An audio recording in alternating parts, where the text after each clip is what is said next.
Hello. Hello, everyone, and welcome to Roast My Portfolio. In this event, we will be destroying design portfolios for the greater good of the design community. And by destroying, I mean giving feedback on the things we want to see more of, and also on the opportunities that we see, and doing this with kindness. And we have handpicked two lucky, or should we say unlucky, design portfolios from submissions by the Blush community to get absolutely roasted by our guest panel today. And today we're joined by guests Christine Chun and Jeremy Mura. And well, let's introduce them and learn a little bit about them. First, we have Jeremy. Jeremy is a brand identity designer. He's also a YouTuber and design educator based in Sydney, Australia. And Jeremy creates weekly videos about branding, logo design, identity systems, graphic design, all of that good stuff. So you should smash that subscribe button on Jeremy's channel.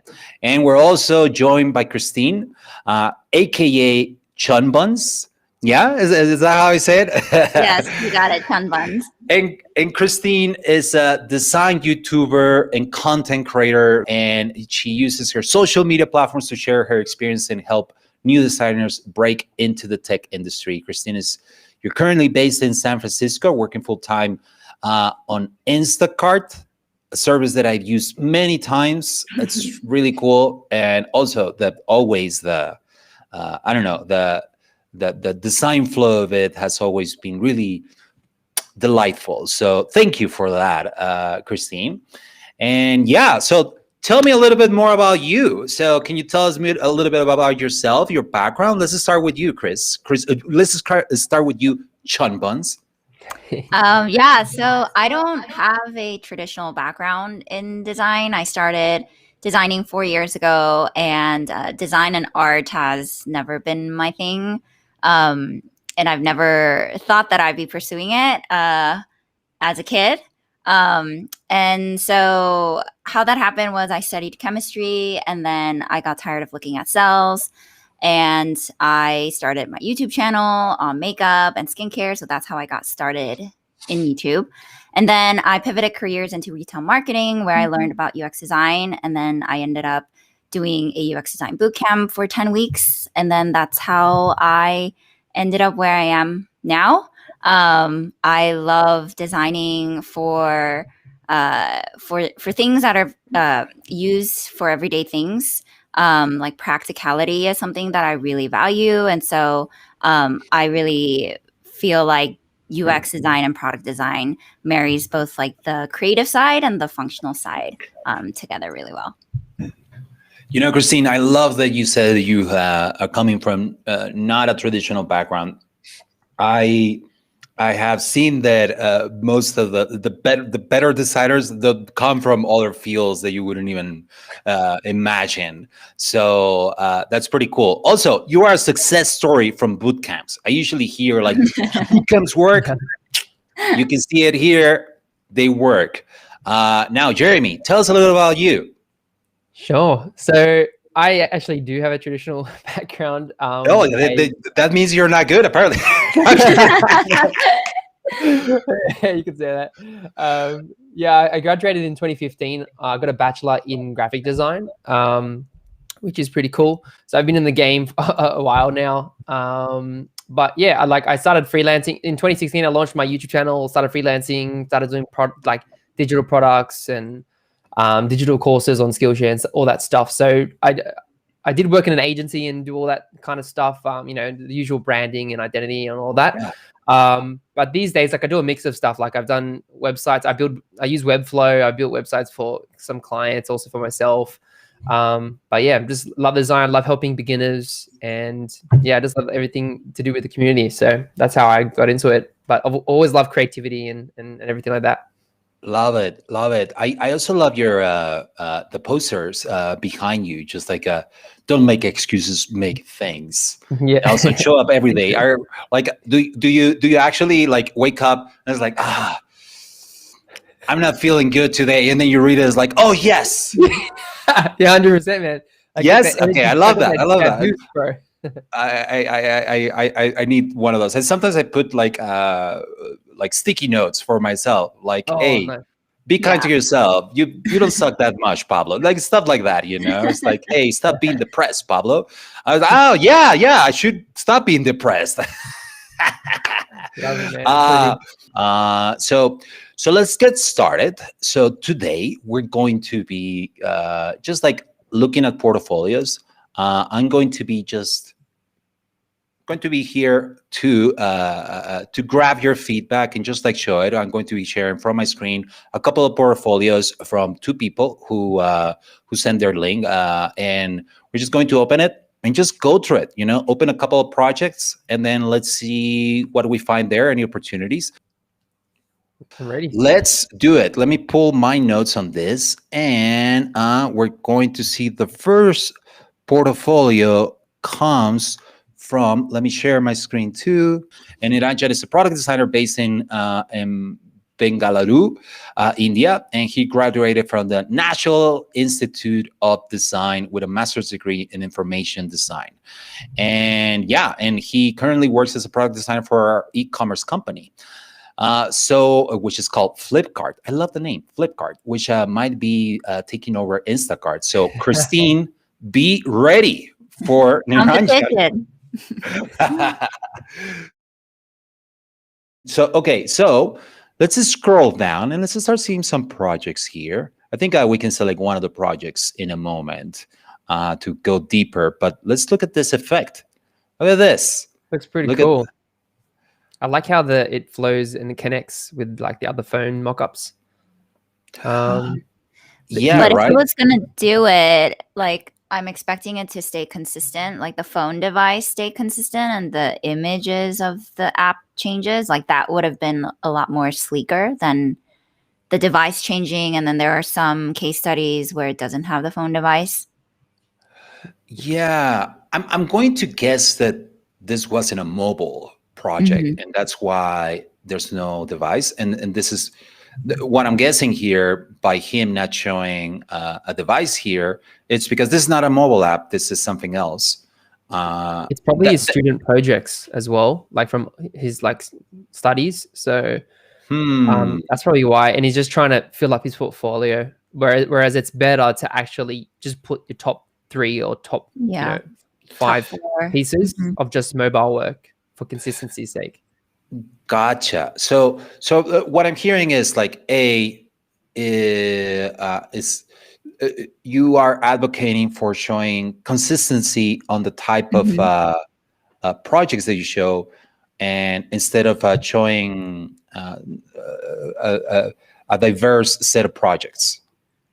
Yes, that's what I reckon is better.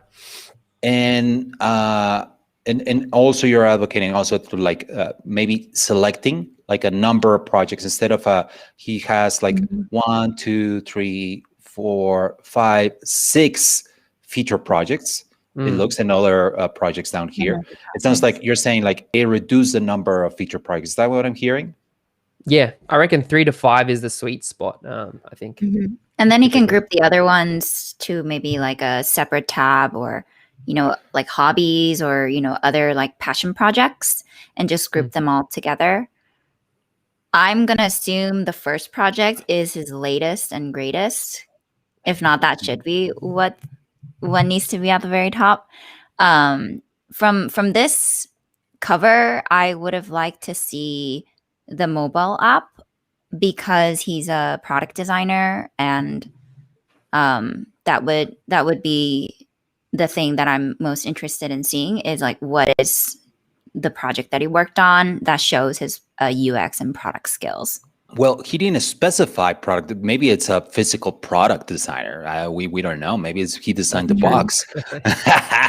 But yeah, you're saying like a showcase the thing that, well, you said over here, you're a product designer. We're assuming you are working on digital experiences, and I'm getting this. So I'm confused. That's what you're saying. Yeah, this makes me think, oh, maybe he had designed an actual product, But I'm guessing since onboarding, that's not the case. Yeah, I see. Yeah, you're right. Onboarding, and then this is like a box. So it's maybe he just started is trying to spark her curiosity. Where it's like, where are you going with this? Maybe that's his trick. Maybe he wants us to say like, I don't get it. Let me click on it, and maybe that's how he's getting nuts. But yeah, I think I like that recommendation where it's like, hey, show, like you're saying, like the best, the most current, the one that you feel more proud to the top. And I think it's also because like sometimes when we're looking at portfolios, like honestly, sometimes we don't have a lot of time and we have to like glance at your stuff and right away get an understanding of what you do right away. Oh, okay. And if I see this, then I will be like, oh, okay, maybe you do branding, maybe you do the branding of this product or something, but the name is telling me something else. So I will be confused, and maybe I will skip it and say like, oh, okay, I'm not looking for a branding designer. I'm looking for a product designer. So sorry, Nita and Jan, I need to move on to the next one. Sometimes you have to make those decisions as a recruiter. But should we click on this? Yes. Or do you want to click on another one that is let's actually click? Yeah, now I'm intrigued. Let's see what's going on here. We have to click on it. We have to find out. We have to find out. Okay, so we're hit with this, and it sounds okay. This looks like it's a different typeface from the rest. So I'm going to guess that this is a logo. Yeah. And we First thoughts. What do you think about this? Lots of white space. That's good. It's clear. It's readable. I think I like that about it. You also showed like the timeline and thing. It's always good to like show context, and I'm sure as we scroll down we'll see more context, but at a first glance it's good to have white space, and it's good to state like your role, the client name, and the date. I feel like that helps as well whenever you show like a case study. And then I saw at the bottom there like the context, there was a big blurb of text. I think just keeping them short and sweet, not too many lines, because text can overwhelm people, scan headlines and things. So I think we could probably reduce the text a little bit, but at first glance it looks pretty it looks pretty decent. I give a little room on the spacing. The paragraphs feels really tight. So and it feels too tight, and then almost like too much space. And I noticed that about the cover as well. Just the height of the lines, like I think it might be like a single spacing instead of that, like add more height between the lines to create more breathing room. So that way it's a lot more easily scannable. I think also just the timeline, 4 days to me seems a little short for this project to be your first case study. So I wonder if there are other case studies where you worked on it for a little bit longer than a few days that has more breadth of work that you can show. And it would be nice to also see like a mock-up, just like as a summary of what this product is. And then you start reading about the context and like onboarding. Yeah, I'm going to agree with everything that you're saying, and I'm going to say about like, oh, and this is an H2? What the hell? This is an actual H2 that is going to be read by a screen reader as a title, and you don't want that. So, but let's say that, and also the width of this. Well, I'm already fixing this. He's diving deeper. Fixing. I'm going deep here. I think, I just want to say something about like typography. I think typography, the basics of typography, composition, visual design are going to be something that you cannot miss. As a designer, you have to have the basics. So having like those details that Christine noticed, they're going to be noticed by other designers and are going to be unforgivable. I am sorry. This can be the best case study in the world, but if you are not taking care of your typography to be readable, legible, and just like have that breathing room for it to be just like nice to read, then I'm not going to read it. You're not enticing me to read it, and I'm not inclined to see what all the good things that you are offering here. So like, just there are a lot of tutorials on typography about the line height and also the line length.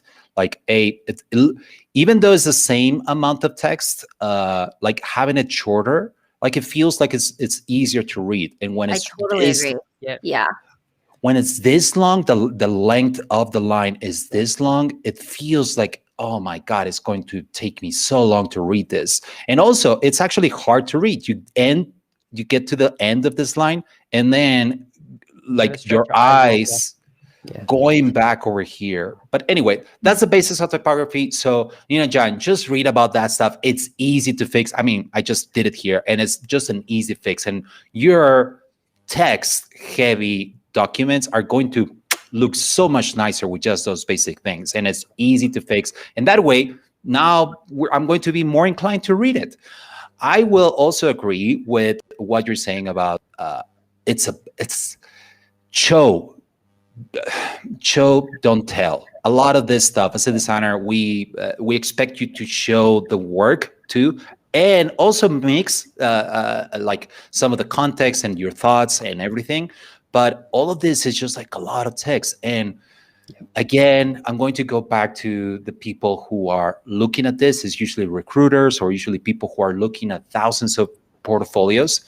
And it's going to be really hard for a person in that position to get a glance of like the work that you did if it is like this amount of text. I'm not going to read it unless I am hooked by something, by some visuals that tell me this is what you're going to be reading about.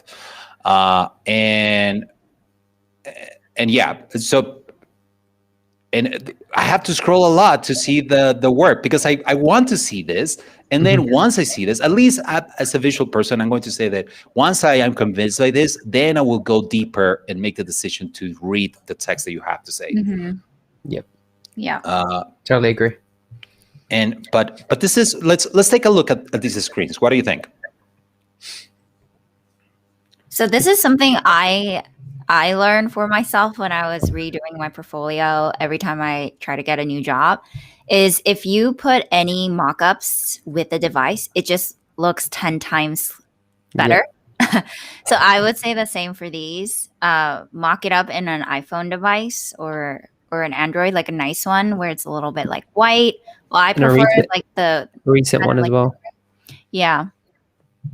If Niranjan wanted to take it to the next level, if you can prototype this really quickly on Figma and just make a GIF and, add some GIFs in between some of these like texts and flows, that would add more dynamic to the case study, and also sort of show like basic prototyping skills. And it also like is easier to follow which screen leads to which other screen, and like the interaction just really comes through better with prototypes.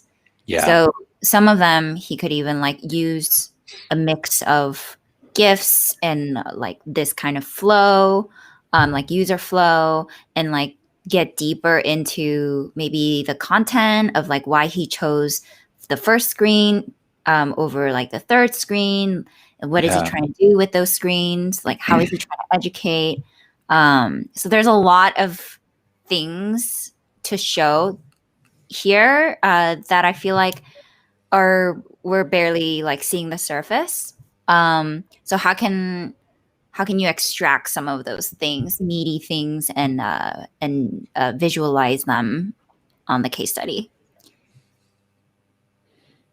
I like that he's using like the Tinder interaction to select your food, apparently. And apparently he was into Malaysian favorites, and then he said like, no, actually no. I've changed my mind. Discard. But yeah, I think I like the idea of seeing both, and I think in a world where like now, as the standards, we're expected to do a little bit of everything that is part of the flow. Sometimes it's also nice to show your like how you imagine this being animated. Where actually show the animation of this. So, and I think that's what you're mentioning, right, Christine? Where it's like, hey, Yeah. well, show me how what happens, like how this card moves to the front, how this moves to the left when it's discarded, and maybe like how these appear. Are they all staggered? Do they all appear at once? Like all those little details will make for a really, I think, delightful. I think this is the fourth time I use the word delightful today. I usually laugh at people that use the word delightful, and today I just been I have become a cliche. Anyway, any other thing maybe you want to add, Jeremy? I think like it's just refining, everything. I think other things I noticed, like design wise, like for example, the nav bar could be like come in tighter, because I use an ultra wide screen, so like I'll be looking all the way on the corners. It's like far. Sometimes it's having a container is nice. And also clear call to actions as well. Like at the bottom of a case study, like is there a button that says, oh, let's go to the next case study? Or on the above the fold, like is there a button like to send them to, contact me, or, send them to your best case study or something that just helps guide the user when you're on your page, to have clear call to actions. But in terms of like, the design and stuff, like the layout's decent, just like, fix the typography, make sure there's clear hierarchy. So some of the headlines are like similar size to, like they're not as much bigger than the paragraph text. So maybe just fixing the hierarchy a little bit. Yeah. Hey, I'm going to interrupt you, man. Like what's going on? This is a far better project. Look at the presentation on this. You scroll down and then you see this animates. Yeah. Like I was gonna say the same thing. This seems like a better project to put in the forefront. Yeah, icons as well. That's nice with the icons. Visual storytelling. It helps the reader. Yeah. Exactly. Like look at this prototype. Like we see the prototype. What you were mentioning, Christine, was like, "Hey, show me the." And you know what? Here, some text explaining me what was happening. I will be reading that. You know, I will be like, "Oh, yeah, okay. I wanna understand the story of this." Yeah, I think sorry, go ahead. Way better than the other one. I was gonna say that I think that's a really great way to integrate words, text with visualization. Is like the visuals should always complement what you're saying in the text. And so if you're scanning, like the words are there if you want to read more about it, but then the visuals are like sort of like the anchor points that draws your eye and that tells a story. So in those GIF mock-ups of the prototypes, if you had onboarding and then a little blurb about what those set of screens are doing, like that would have been really great. Yeah. Wow, this other project is pretty cool too. What the hell? Okay, Niranjan, pick the wrong one first. Get rid of this project. I'm sorry. Put this in the archive this, because these two already are far better. And I suppose these are like it's an internship project, but still like even just the presentation of everything. Yeah. This is dark mode type of vibe. Yeah, the wire. I mean, it's a wireframe, so but like the presentation. Look at this. This is nice. Okay, well, Niranjan, like I think you just trolled us with this thing, Funny. and then we realized that, oh, wow, look at all the cool stuff that you have. But okay, let's move on to the next one. Niranjan, thank you so much for sharing your portfolio. I think let's just archive this one. Let's do those changes on the typography. They're really easy to change, and your portfolio is going to look so much nicer and easier to read. Add more context here. Here we will forgive a little bit more text to tell us what the splash screen is all about. You know, and what the onboarding is all about. I will read that. I will gladly read that, because it's almost like books are nicer to read when they have pictures. Like I'm still a kid, and I want pictures in my book. So do that. Add some words, and this picture you already have them. Just add some words, and I will understand your this now. I will be more gladly reading your decision making, why you use those illustrations, why you use those colors, what were you trying to say, what was this interaction all about. I will gladly read it with this on the side. Okay, so let's move on to the next one. Pascal Strache, and I'm totally saying your name wrong, Pascal. It might be Pascal, but let's keep it Pascal. And Pascal is a designer based in Hamburg, Germany. And as you can read from here, because apparently I already he does remote app and web design in projects. demand. There you go. And he's a busy guy. And he's like, yo, like, do not talk to me. I think that's actually hilarious. I love that, because now I want him more. Like, no, like, like this scarcity effect, right? Because of a scarcity, like now I want to go to that party. Like, but you're not invited. Well, no, he's trolling us too, Pascal. We chose trolls for our portfolios. So, okay, first thoughts. What's up, Christine? What do you think?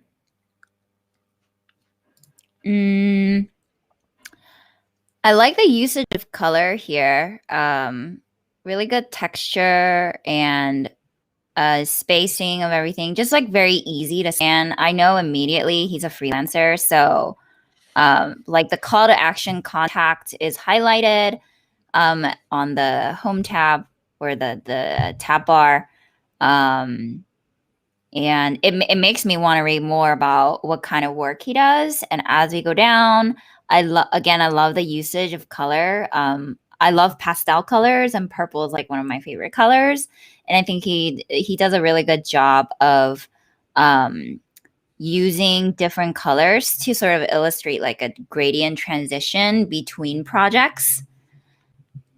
And yeah, it's like, in terms of visual design, it's doing what it's supposed to do for these case study covers, which is I want to go and click on them. Yeah, Christine, I have to say, like, those textures, I would usually say, like, no, don't use those textures. They look like from the 90s. What are you doing?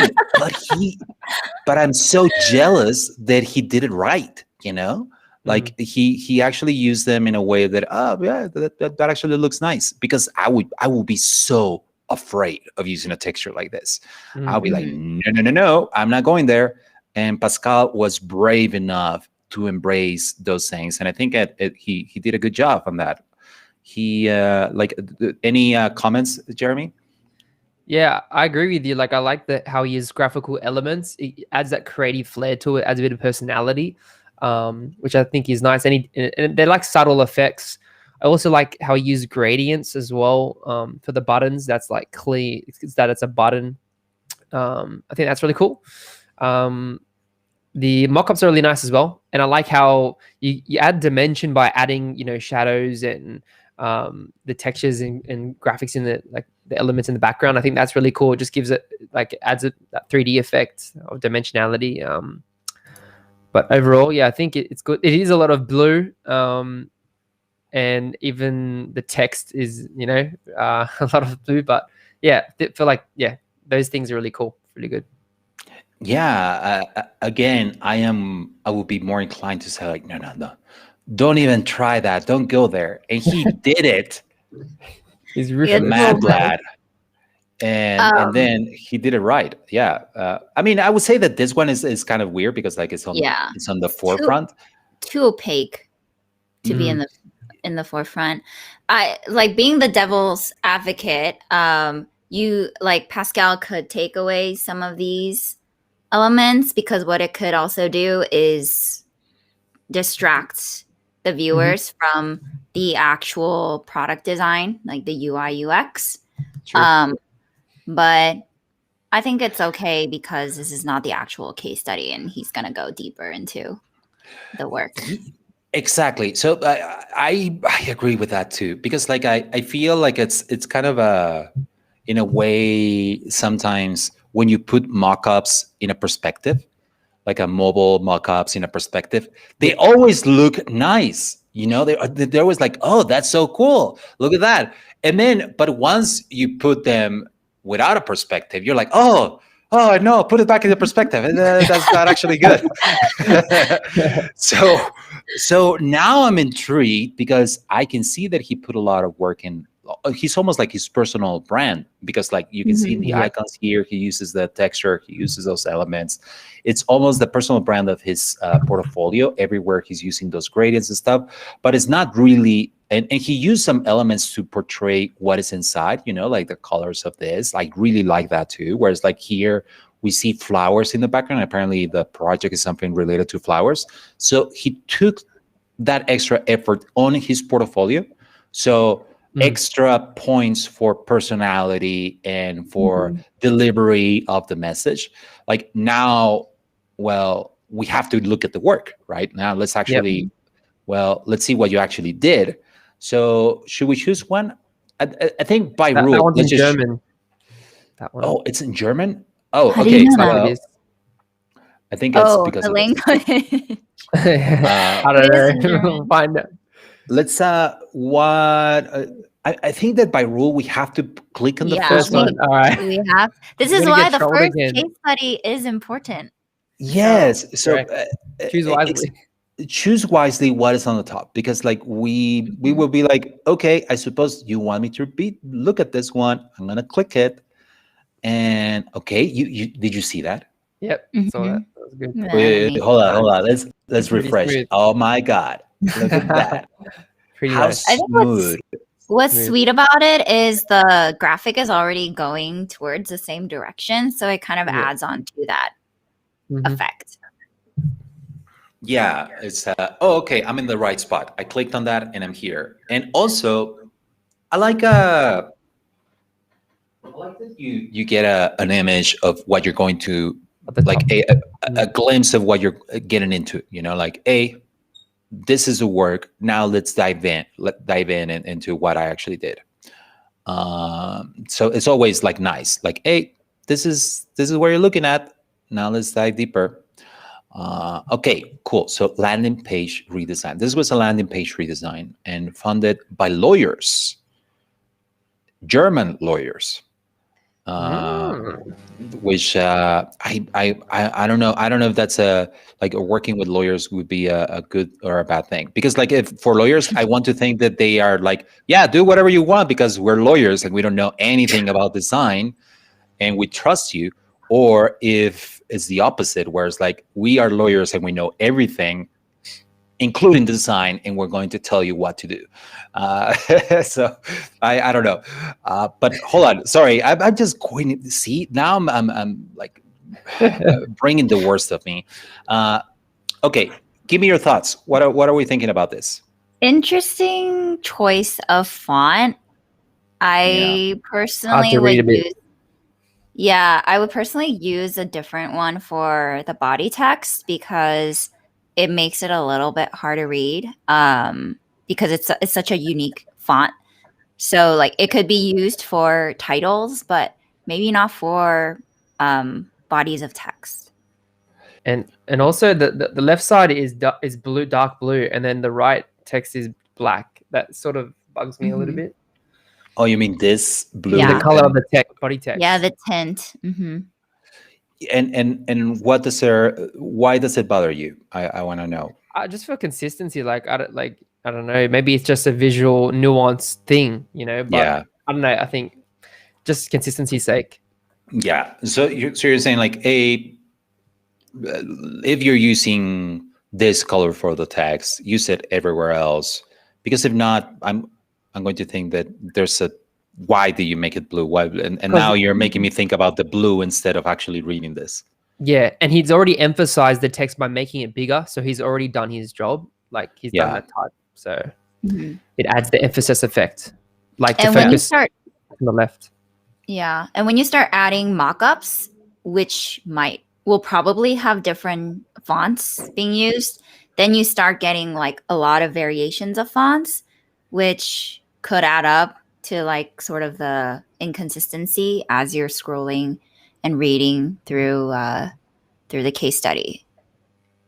I see. I agree with that. So you're saying like, keep simplicity in your text, in your design, and keep simplicity and consistency. That way it's not going to clash with the actual design, because in the design you're going to also use typography. So might as well keep it simple here. Right. So it's you're not creating a lot of noise, right? Yep. Okay, cool. And I want to dive deeper into why this typeface you think is you wouldn't recommend it for reading. The ascenders and descenders are not distinguishable, and it's a custom, like some of the like the T crossbar is not showing. It's harder to scan, like it's not distinctive enough. And yeah, typically like for body, it's good to just pick a sans serif simple, because remember, we're focusing on the work. The typography is like secondary, even though it's important. Yeah. And the letters are tight as well. The kerning is tight. Yeah. So number one, I love that you gave me a very professional response to that. I have no idea what all those meant. I was going to say like, I just don't like it. And you're like, well, let's talk about the X-side and the ascenders. And I was like, oh my God. Wow, we're getting deep in here. Yes, I love that. Thank you, Jerry. I was going to say like something simple. I was like, this looked too from the future, like trying a little too hard. Yeah, where it's like, hey, it looks like from the like what in the 80s thought that they were going to be, what the future was going to look like. Wow, that sounded really mean. I am a mean person. Wow, but I just think I like what you're saying. Like, stick to a simple sans serif, and you're going to be great. Now, the typeface is not going to be calling too much attention to itself. And I think that's what this typeface is doing. It's saying like, hey, look at me. Instead of read me, it's saying, look at how cool I am. Instead of saying, read the content. Yeah, it takes away the focus. Yeah. I do like how in the brief section, it's super clear why there was a redesign, or what he's trying to do with this case study. And I would say for like all the other case studies we've seen, when I think about like what's most important in a case study, one of the things is like having a really clear and easy to scan problem statement. So I like how Pascal is doing that with these very bite-sized summaries of the company and also of the redesign. Love it. I agree with that. And like, this could have been a long text. And he said like, no, I'm going to be respectful of your time, and I'm going to put something that you can digest, like really quickly, understand what the challenge was, and let's go through it, like, hey, what the solution was. And look at him using perspective. Awesome. I think Pascal is does not want to show us this in like full real. No, I'm kidding. Let's keep looking. Look at this. Look, he this design with system. Any thoughts about this? So did Pascal come up with these elements and system? Define all the basic elements in advance, help to design fast and consistent throughout the project. Style changes later on were easy to orchestrate. So he's saying, yo, I'm all about design systems, and design systems help me be even more efficient, because there will be style changes. But that's okay, because I design a system and I will be able to make them really quickly. That's what I'm reading. I love seeing designers who put like their work, like any work that they did with design system, because that's like super important when you're working in a team. And it also gives me a sense that he has really strong visuals. It just confirms that he knows hierarchy of typography and consistency of elements throughout a product. So I think that was nice. And also, this is a redesign of a landing page where components do play a big role. It's a lot of visual design. Okay, implanting the DNA, the Durando DNA. Wow, he gave it a name, the Durando DNA, to his system. I love it. Consistent with colors, gradient shapes, and and now we can see it. Thoughts? I like how he gave the overview of like the whole landing page.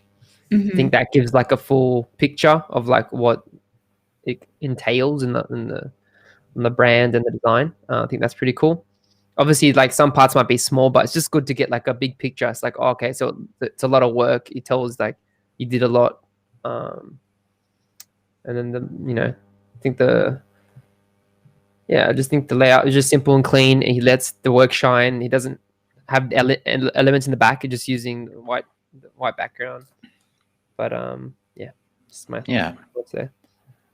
I'm going to say that he I don't think he wanted to be in the video. I'm guessing he was just like, can we finish this? Why do we have to do this? Like I signed up to be a lawyer, not a YouTuber. That's serious. Yeah. Result. Look at this. Thoughts about the mock-up?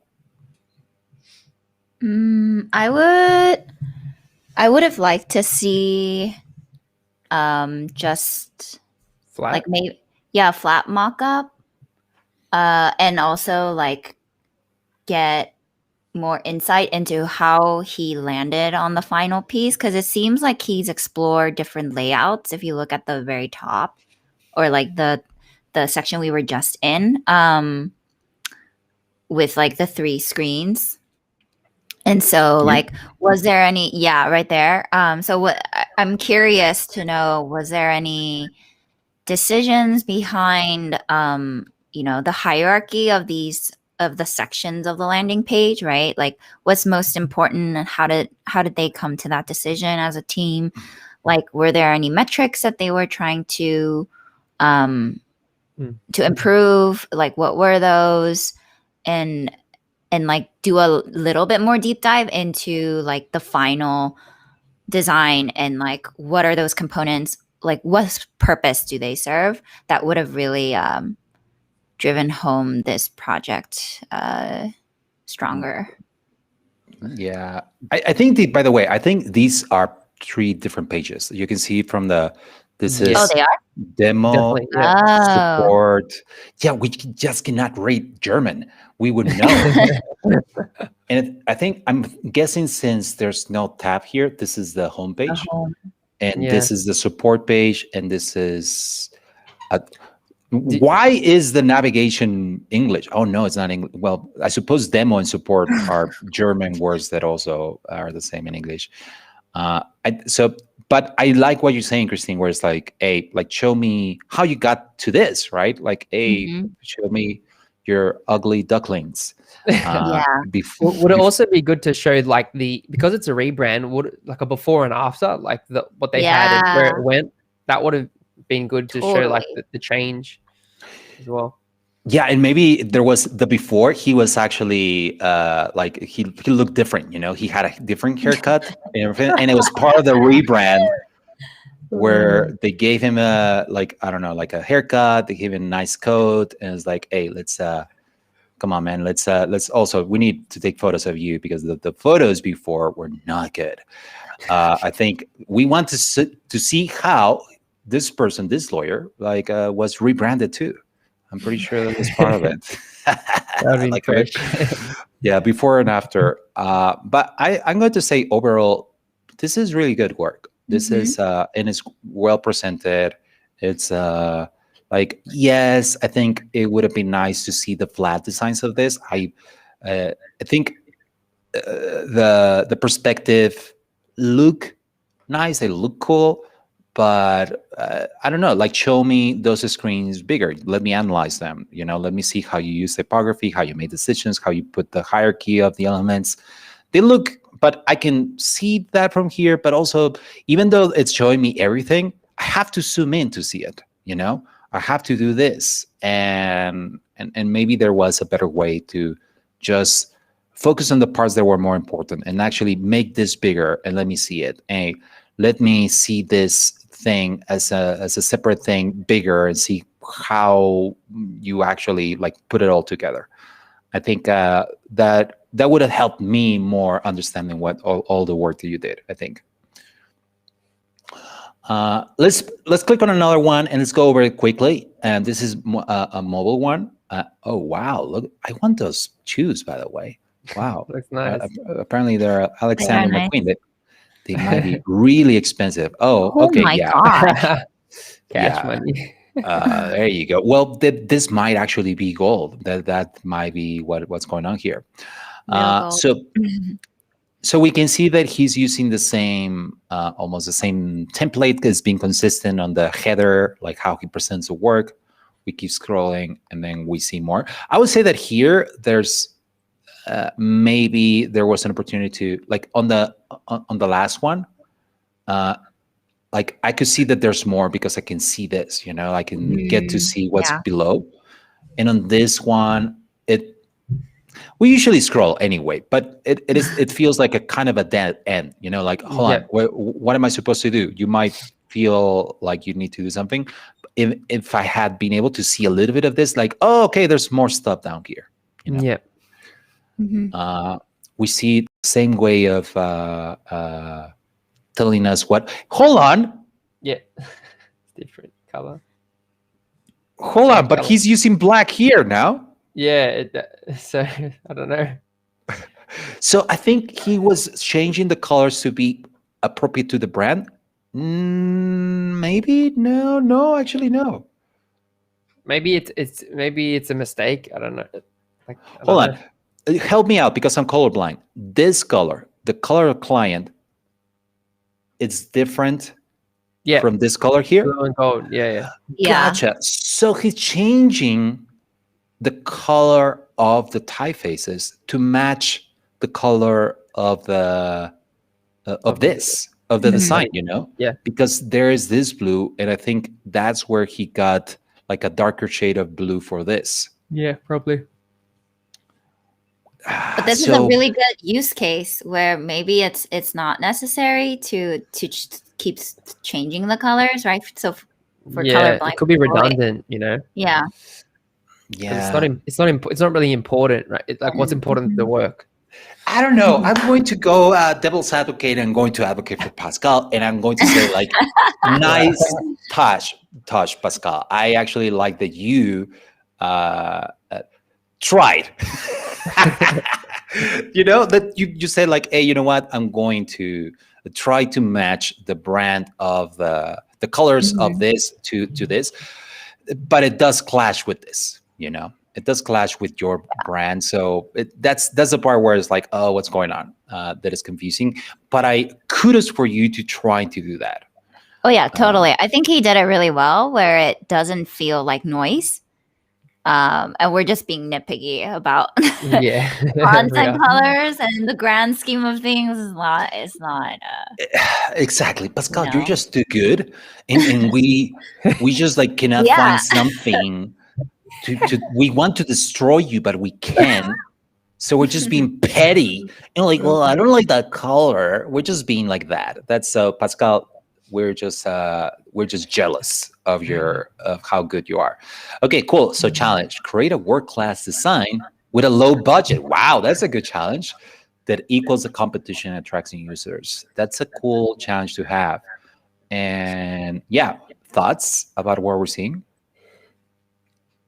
Since the previous case study was also redesign, what would help both case studies be a little bit stronger is, can you be more specific about the problem instead of just, it sounds a little bit more general.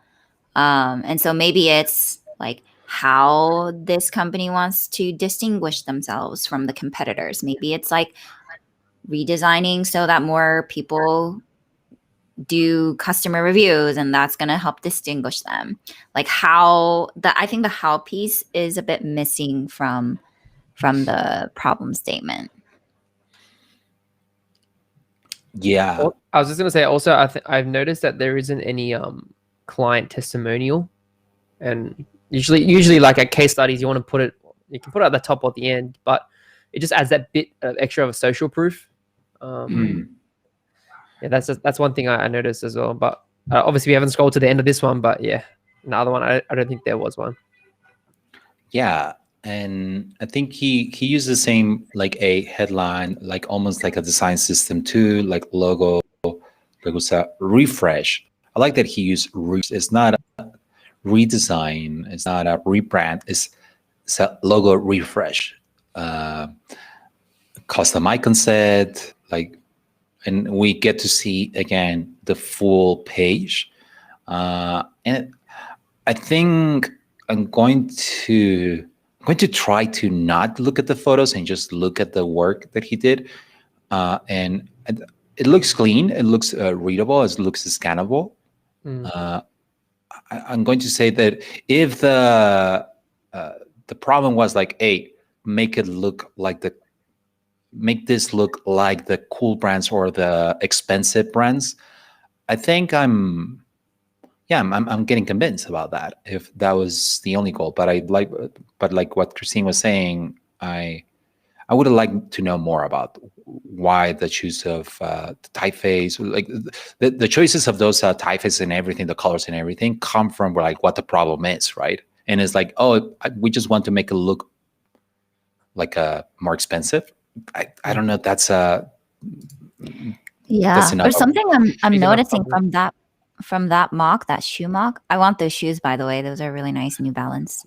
Hold on. Oh, these ones? Yeah. Yeah, that's like I clean. want them. That's color. I'm noticing in the price tag, there's something about like the price tag that, that's not very common. So like that's really interesting to me from a product strategy standpoint. Like, is this how this company distinguishes themselves? So was this part of the redesign? And I see like from that first mock too, like the elements that are floating are like the price points with like the negative 50% off sign. So like, is this competitor, like, it already seems like this website or this app is distinguished from its competitors. So like diving a little bit more into that would have been super interesting, from just like understanding from a product standpoint, like how is the designer thinking through all these things as they were redesigning, as Pascal was redesigning. Echoing what Jeremy mentioned about the other case study, is if we could see a before and after, that would have been really compelling if the before was pretty bad, because we're seeing like really good visual design for this rebrand, but we don't know where it started. So I think that like before and after could really show the reader like the drastic change that came about with this redesign. Totally. Well, okay. So I think Pascal has other pages. Apparently it's here, like his work. Hold on, there's a manifesto. Oh my God. Do your research, learn from the best. I like his that. brand values, basically. Yeah, I love that. And his writing, apparently he has some writings. That's cool. And the skills section though, I don't think that's necessary, because I saw that. I agree. Yeah. Okay. Here's the thing. I agree with you, but when recruiters are looking, I think they look at this. I'm pretty sure that they're like, oh yeah, UX design. That's what I'm looking for. 74. That's enough for me. And I think these things are going to disappear when recruiters stop asking for this. I don't blame Pascal for including this. I blame us, the ones who are putting out there that, well, we need you to know this, and we need you to be a senior on this. Well, they want to show it somehow. And I think for some people, they like seeing this. That's what I'm getting from this. But Yeah, I would say the same. I will echo as like this is not necessary, but because I can see it here, Yeah. I can You already can see that see you're. them, definitely. yeah, case studies. And I'm pretty sure that there are other ways to show that you do prototyping. I would have liked to see a prototype actually. Yeah. And but yeah. Anyway, that's Pascal. Cool. Pascal, you're really good. Like, look at you. You're like, yeah, I'm pretty good. And you know what? I'm not available. Yeah, whatever, I Pascal. know that's the best part. Yeah, That's look so at his good. smug face. He's just like, yeah, I'm Funny too guy. too good for you, man. No, Pascal, like great work. Just like some little details. We thought that your typeface was okay, but it looked like the version of the future from the '80s. So I don't know. That's your thing. Maybe it's your thing. So who are you? Who are us to judge you? You know your typeface choices. So that's great. Thank you so much. This was good. I think Pleasure. hopefully this was helpful for the people. Yeah, it was For super like, thank you. fun. Thanks so Yeah. much for having us. It Yeah. was good. Also, by the way, like whoever puts their portfolios this way, they are putting themselves out there, and Yeah, they're being kudos. vulnerable. And us, we just come like, yeah, I don't like this. So it is obviously, hopefully, you see it as in a way that helps you. And whatever we say, discard it. Okay, like if it doesn't work for you, maybe you see like, no, just because you said it, now I'm going to go harder on that. And yeah, do it. So, but it's hard. It's hard to put in your portfolio, and then sometimes you don't want to show it because like, oh, I'm going to be judged, you know. And look at Yes. us, we are judging. It's vulnerable to put yourself out there. So Yeah. So thank you for being brave and putting yourself out there and saying like, yes, roast my portfolio. Thank you so much, both of you, also for being here, and thank you for joining this. Christine, Jeremy, you are amazing. Everyone should follow them on the YouTubes. So maybe, Christine, you can tell us more about like where people can find you, where can like everything about yeah, you. And you can follow me at Chun Buns. All my handles are Chun Buns. So you can follow me on Instagram. You can follow me on YouTube. Feel free to DM me. I'd love to hear from you. awesome. Chum Buns, just like click on that subscribe, smash Yes. that like, and Smash subscribe that button.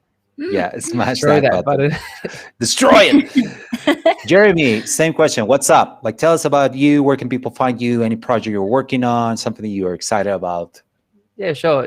You can find me on Instagram at the Jeremy Mura. I post design content on there, and also on YouTube. I'm on LinkedIn. I'm basically everywhere. Just search my name, Jeremy Mura, or the Jeremy Mura.